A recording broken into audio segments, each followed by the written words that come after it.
最近会社でイライラすることが多くて。ああ、そうなんだ。確かデザイン会社で働いてるんだよね。そう、仕事は楽しいの。でもうーん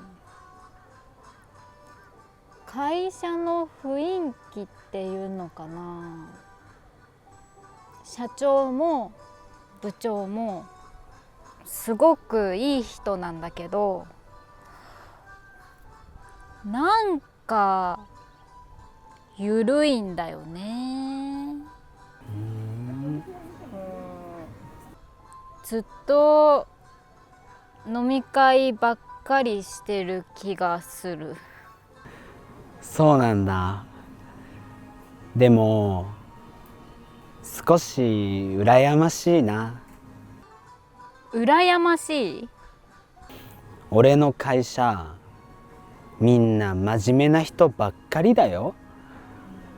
冗談なんて言わない。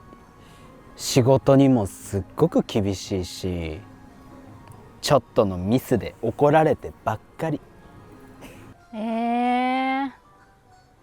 でもそっちの方がいいかも。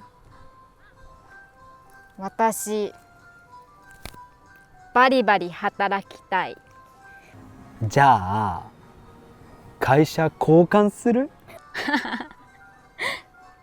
いいね。じゃあやったー。大変だよ、うちの会社本当に。最近会社でイライラすることが多くて。そうなんだ。確かデザイン会社で働いてんだよね。そう、いや仕事はめっちゃ楽しいねんけど、でも会社の雰囲気っていうんかな。社長も部長もめっちゃいい人やねんけど、なんかゆるいねんな。なんかもういつも飲み会ばっかりしてる気がする。そうなんだ。でも少し羨ましいな。羨ましい？いや俺の会社さ、みんな真面目な人ばっかり。もう冗談言わないし、もう仕事にもめっちゃ厳しいのね。もうちょっとのミスで怒られてばっかり。